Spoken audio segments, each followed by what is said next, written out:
way less frustrating than swing changes, doesn't require hours on the range, and gets you results in your very next round. Seems like a pretty good deal to me. Have you ever wondered how some golfers can have bad swing days but still shoot really low scores? I hated those people until I became one of them, and now they're okay. The secret is course management, which comes from having a solid game plan. And in this video, we'll talk about the 4 parts to a game plan that'll put your brain in the zone so you can shoot those low scores yourself. Let's do it.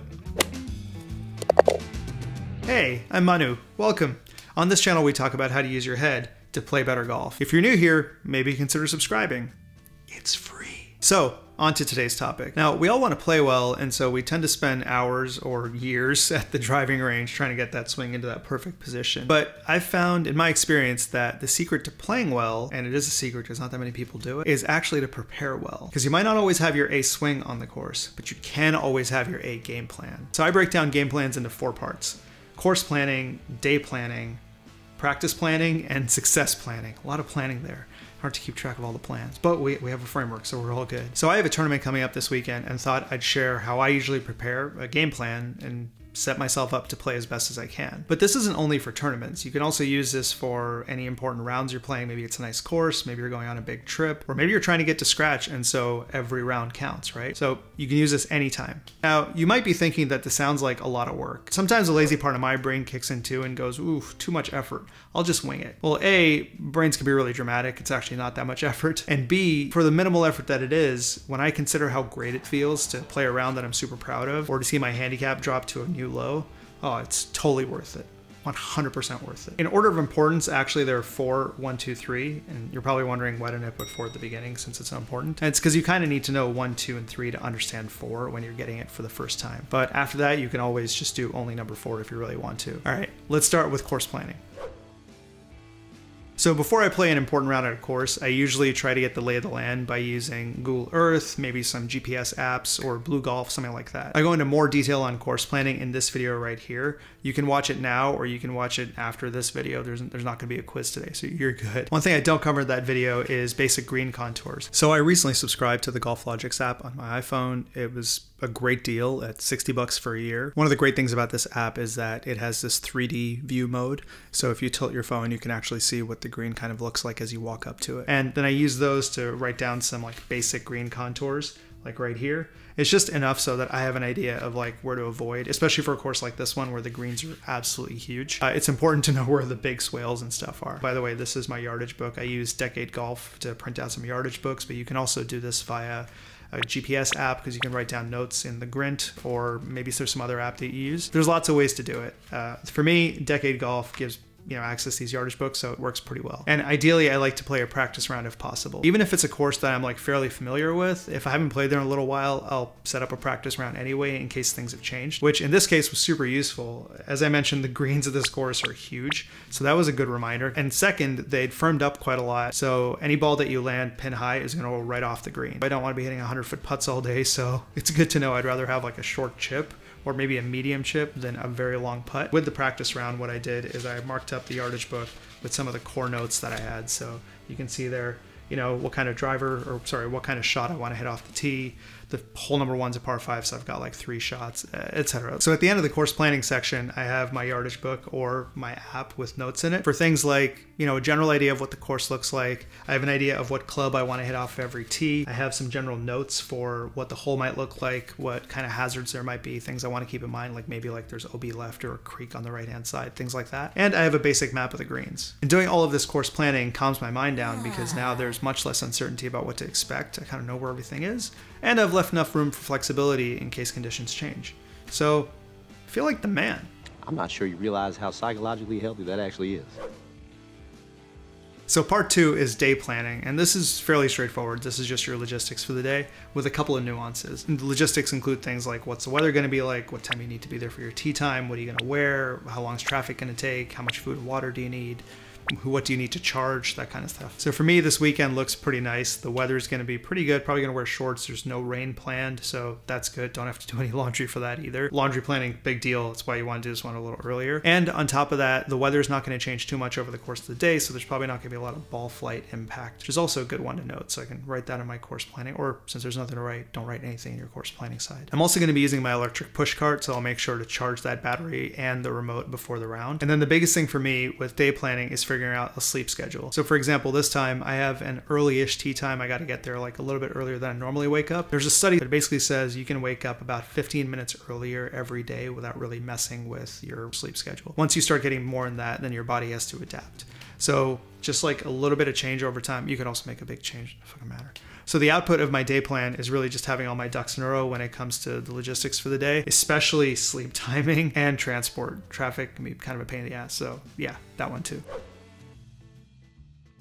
The next thing I could think about is what kind of shots I'm going to be hitting when I'm on the course. Now, I'm not making any swing changes because it's an important round. Swing changes are not going to help. That's how I destroyed my entire 2022 tournament season. So no swing changes before big tournaments, but I can focus on specific shots I'm going to hit, and I'm going to focus on my pre-shot routine and maybe one swing thought. My current swing thought is to stay behind the ball, because I tend to get ahead of it sometimes, but no other swing thoughts in that, right? What I can do though is work on which clubs I might be hitting if I'm going to be hitting them a lot, or any specific shots if the course is going to demand them. For example, wind is a really common thing to have on a lot of courses, especially in my area, and so knockdown shots might be useful. So the way I figure out which clubs to use is I do a quick little view of what the perfect round looks like. This means what would it look like if I shot even par, I hit every fairway and every green? Which club would I use off the tee, and which clubs would I use for my second and third shots? And I don't get too complicated with the second and third shots. I'm specific about the tee clubs, but for the second and third shots, just a bracket of like short, medium, or long iron, or a wedge. So here's my Google Sheet of my perfect round right here,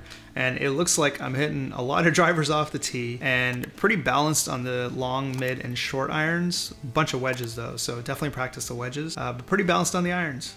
All right, I guess I'll just practice them all then. Man, these well-designed courses mess up your practice plans, huh? And the second part of this practice plan is course-specific stuff like those knockdowns I just mentioned. Actually, on this course, it is going to be kind of windy, and there are a bunch of the par 3s play into the wind, so probably going to have to work on some of those knockdowns. I think specifically it's with the 8-iron and the 5-iron. But in any case, I'll hit a few knockdowns just to like remind myself how to do that before the round. The other big one is there's some pretty big greens, so I might be chipping and just reminding myself of how the ball rolls when I'm like hitting these running chips with my 56 and 60 degree. That's gonna be another thing to practice. And then also with giant greens, like check out this green here. It is 50 yards wide from side to side. Absolutely absurd. And so 50 yards is a 150-foot putt. So I'm going to go and set up and hit a few very long putts just to remind myself what it feels like to make such big putting strokes. And also to give myself a little bit of, space, because hey, sometimes when the course is designed that like the giant greens are there to protect scores, yeah, it's okay to 3-putt from 100 feet and you're not the worst person in the world. Which definitely feels like that sometimes. And there you go. That gives me a pretty solid practice plan for the few days leading up to the tournament and also for the warm-up when I get there. I'm definitely going to hit a few of those little running chips and some knockdowns when I'm on the practice range. So this, in my opinion, is the most important part. This is my opinion is the most important part of the whole thing. It's really about getting my mind into a state of confidence and understanding what I need to do to play well. For a while, I tried listening to Bob Rotella books on audio on my drive to the course before a tournament. I mean, Bob Rotella's books are fantastic, but there was just far too many thoughts in my head and they didn't really help me. I didn't end up playing well. So I came up with my own success formula on the basis of what I've heard from some other leadership and success coaches. And here's how I do it. So first, I take a deep breath, relax, and believe that the round is done and I crushed it. Feel just this great feeling of just happiness that I've finished this round, everything's great, played super duper well. This step is really important. It's important to believe that you're looking back at the round after you've played really well versus looking forward to the round that's going to happen. Because when you start looking forward to it, you start thinking about, well, I need to do this, I need to do this, I need to do this, and it ends up being more of a task list, and you start approaching it with fear. Versus on the other side, when you're like, oh, it's already done, your brain kind of relaxes, lets go of that tension of like all the stuff it has to do, starts approaching it with more happiness and just gratitude, positivity about how well it went. And that's the place you want to be in when you're thinking about the things that you're going to do that went well. It's kind of like that Harry Potter scene where he knows he can cast the spell because the time traveling version of him did it already. And if you're looking for like a less magical example, I don't know why you would. This is actually also how Tony Robbins and a whole bunch of other success coaches talk about achieving success, right? Step one is you have to make it clear in your mind. So I close my eyes and imagine that the round's already done and I friggin' crushed it. And as I do that, I fill myself up with how great it feels to have played so well. And while I'm feeling that feeling, I answer 3 questions. 1, what did I do well? 2, what did I do when things didn't go exactly the way I expected them to? And 3, How did I keep my composure and my head in the game for the entire round? And then I write those down. I'm not looking for an essay. 3 to 5 points is more than enough. Okay, so here's mine for the tournament. I'm actually gonna do it right now. This part is not pre-prepped, right? So here we go. First, deep breath, imagine the round's done, and I crushed it.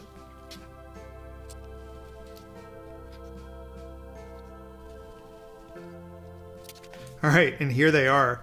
These points are, I stayed in the game, I focused on my setup for every shot, I picked smart targets and played boring golf. When things didn't go well, I got back on track with smart shots, I was not greedy. And to keep my composure, I breathed, I smiled, I was tall, and I felt strong. And those last 4 are just kind of, they're also part of my reset routine. I tend to do them all the time. Just breathe, smile, breathe, smile, breathe, smile. Positive biochemical results in your brain. Always works. Now what I'm gonna do is write these down more cleanly and put them on my cheat sheet, which sits on my cart, so I can come back to it over and over, and it has my game plan, my swing keys, and my reset routine. We'll talk more about those 2 other pieces in another video. The great thing about putting it on my cart is that I will come back to it continuously. It's front and center. It's not hiding in a pocket where you have to like pull it out. Maybe it's hiding in a yardage book. You have to pull it out every time you remember to look at it. Because it's on my cart, front and center, every time I come back to it to like pull a club or whatever, there's just a gentle reminder of the important things. Breathe, smile, etc., etc. And with these 4 parts, I feel way better about the tournament now. I've got a great idea of what the course looks like and what I need to hit, what I need to avoid. I've got a pretty good plan for the day and how I'm gonna get enough sleep to be in the best physical space I can be for the day. I've got a solid practice plan to make sure I've at least got some practice on the shots I'm gonna need to hit. And I've got this great mental space of how the whole thing feels. And in general, I'm actually really feeling more calm since I did this like 5 minutes ago. Now, sometimes it can feel tedious to do this every time. And the good thing is you don't need to do your course planning or your day planning, etc., when you're just showing up to play around your home course. You also don't need to write all these down every time, but what you should do, in my opinion, is just do the visualization side of this whole thing. And personally for me, if I had the option between having a solid course plan and having a solid success plan, I would opt for the success plan, because while yes, golf courses vary and there are always like idiosyncrasies, you're still hitting a ball with a club off grass. And so I'd rather sacrifice not knowing the exact layout of a hole versus not having like a solid game plan in my mind, because bringing myself back and pulling out my best self is way more worthwhile to me and will definitely help my scores a lot more. And maybe you'll find the success visualization so useful. Wow, I said that fast. Success visualization so useful that you'll start using it in other parts of your life as well. I mean, there's nothing wrong with being upbeat outside of the golf course too, right? Personally, I've had a lot of success using this success visualization before important meetings at work. It actually works. Just thinking about the end of the meeting, how well everything went, how everybody was happy, we got everything done. It's great. And then just brings me into the meeting in a better state of mind. And I might be biased on the ones I'm counting, but I feel like I generally get better outcomes with this. So maybe something to try. So your next step is to watch the course planning video. If you haven't already, it's right here. And there you have it, the 4 parts to a dope game plan. I hope you found this helpful. Please let me know with a like or subscribe. But that's all for today. Keep hanging out, being cool. I hope you have great success on the golf course, and see you next time.